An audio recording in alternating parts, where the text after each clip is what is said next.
හයි කොහොමද ඔයාලට? ඉතින් අපි දෙන්නගේ නිවාඩු දවසේ අපි හැදුවා රසම රස බත් එකක්.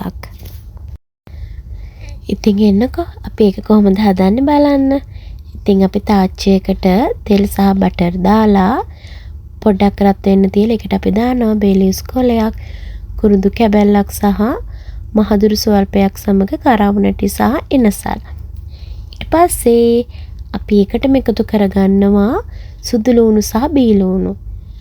අපි නැවත එය හොඳින් ටෙම්පරාදු කරගන්න ඕනේ. ඉතින් අපි ටෙම්පරාදු කරාට පස්සේ ඒකට කජු ස්වල්පයක් එකතු කරගමු. කජු ටිකත් හොඳට ටෙම්පරාදු වුණාට පස්සේ අපි අවශ්‍ය ප්‍රමාණයට මිරිස් සහ කහ සමග ලුණු එකතු කරගමු. ඔයාගේ රස ප්‍රමාණයත් එක්ක අඩු වැඩි කරගන්න පුළුවන්. ඉතින් මේ වගේ අපි හොඳට ටෙම්පරාදු කරගෙන අපි ඒකට කැරට් එකතු කරගමු.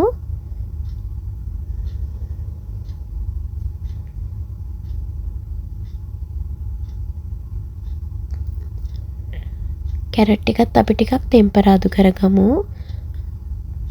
ඊට පස්සේ අපි බැදගත්ත චිකන් ටික එකතු කරගමු.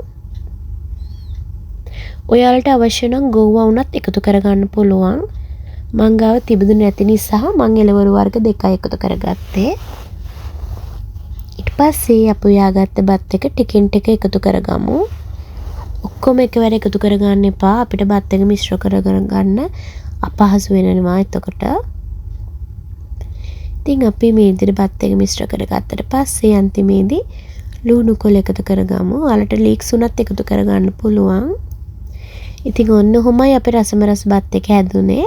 ඇත්තටම හරිම රසයි. ඔයාලත් හදලා කාලා බලන්න. හරිම රසයි. මේ බත් එක කන්න පුළුවන්. කරි කිසිම දෙයක් අවශ්‍ය නැහැ. ගිහින් එන්නම්.